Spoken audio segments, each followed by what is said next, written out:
Hello ladies and gentlemen, I am PANCZASU, the Phoenix Spammer, once again creating a 1 vs 1 videocast on Lost Temple, but this time this is going to be more of a, let me say, strategy video, because, well, I'm not the one who has created the strategy or is gonna be, you know, talking about the strategy, but I actually found a replay, on-game replays, sent by a guy who is actually from the Diamond, and he looks like, I do not know him or anything, I'm an expert, and I'm kinda interested to see this game. I mean, I did see some spoilers, so it might be very interesting indeed. So we've got two players.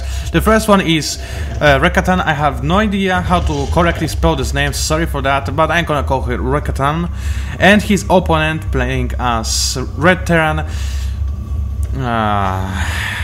Come on guys, what's with those names? I'm gonna call him Auser, because that's easier for me. I'm not even trying to spell his nick correctly. So as you can see, Rekatan is already scouting him, because, well, you're gonna see why, because as I said, I read the spoilers. He needs to scout him ASAP. As you can see, Rekatan did send 2 scouting drones right away, plus an overlord to see the nearby, you know, location when where the opponent might be hiding in. So as you can see, this drone is just simply happily roaming away around, just singing probably about flowers and zergating those flowers, and those flowers being morphed into giant testicle geysers or something. And as you can see, yeah, this is it. That was the thing that was spoiled.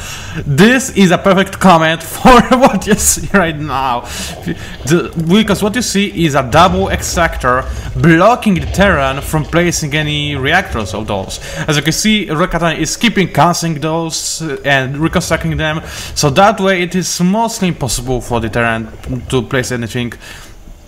And yeah, I can feel the pain of the ulcer, because in this situation you really are in a bad shape, because imagine, you have no gas whatsoever, no Vespin, no anything.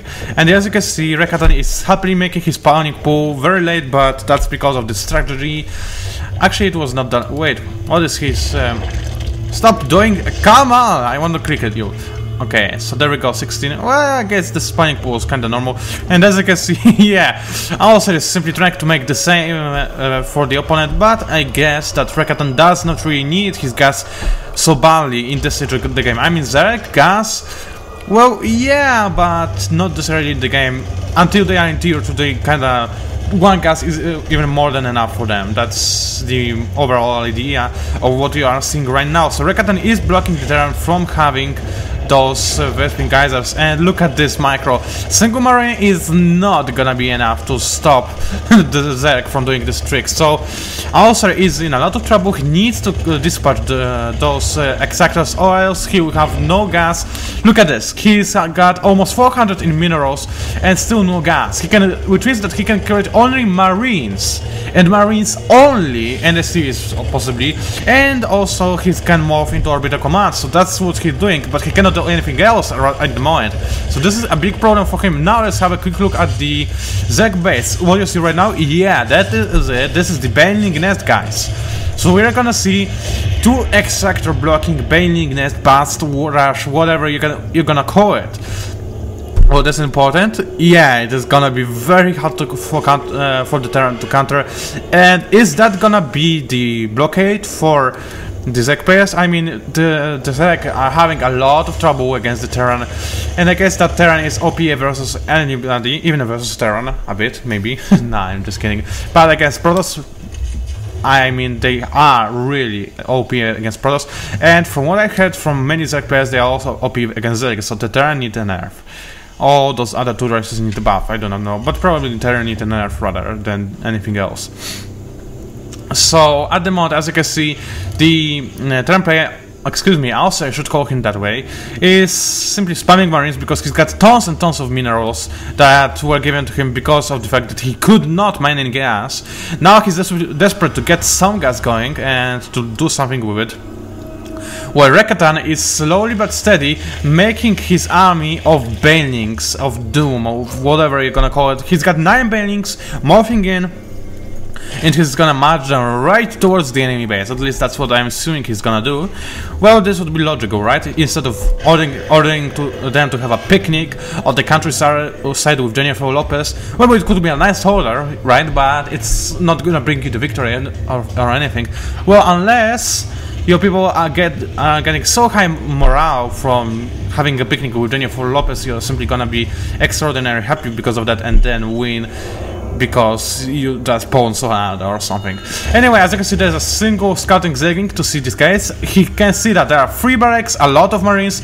They are supply blocked, but this is something that Reckoner cannot know.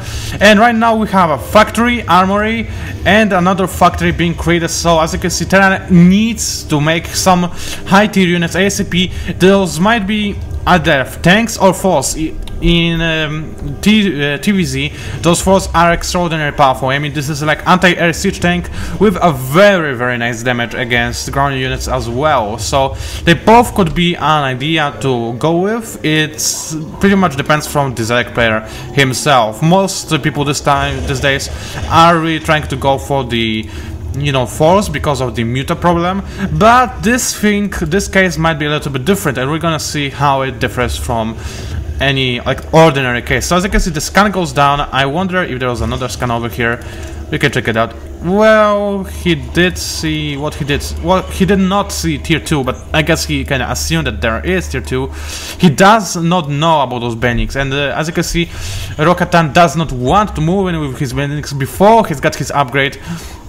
So he's simply steadily waiting for a good occasion to attack, while also thinks that he's safe for now. I mean, there's no problem on the side for him.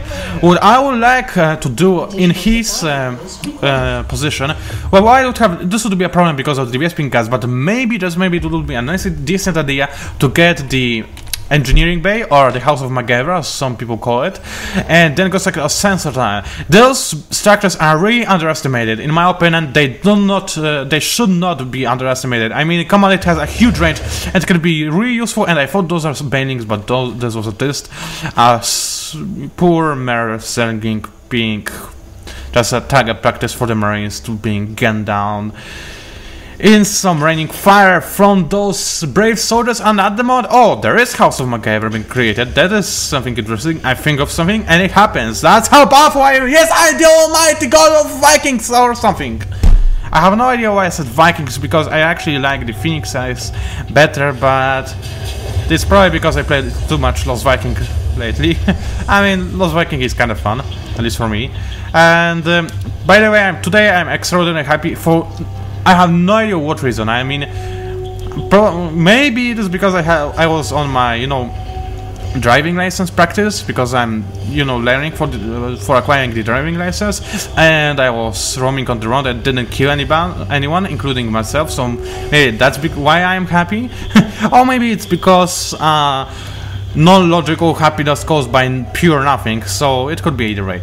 So there you go, Aspire, a very powerful structure against the Terran. I mean, if you have early mutas and a lot of those, you can pretty much gain the map advantage, and this is what you need. And look at this, Ulcer is moving out, and yes, that's what I expected to see. Bannings are moving in, those forces are really killing those bannings with no problem, and actually only a couple of those Marines died. Yeah, those are 5 Marines, more or less. I do not know if there was any scouting SCVs or something, but I think those are 5 Marines only. So this was not as, as successful as it should be, because Ulcer is really countering all this well.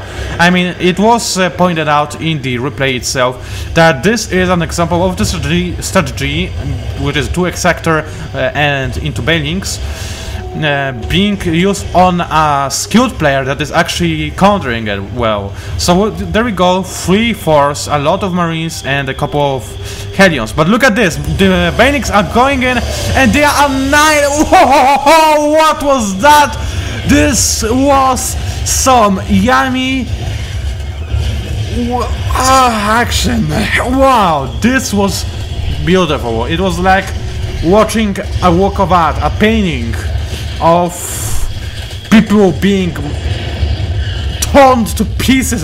This is awesome. I mean, completely awesome. I might be I may have a little bit sadistic nature, but this was awesome. I loved it. Oh man. So there we go. What happened here? Well, the Terran player thought he's in a good position to attack. He knew that the Zerg is probably macroing up to gain the advantage over the opponent. So he was simply trying to, you know, make a counter-offensive push to make sure that the enemy does not have his macro too strong, and that's what he needed to do, and that's what Rekatan wanted him to do. He forced him to get out of this small tiny choke point, away from all this high ground, and go over here where the Terran player had no advantage whatsoever against the Benix or the Zerglings themselves. So that's more or less what happened over here. And this is really useful, and it would be even better if, well, it depends, if the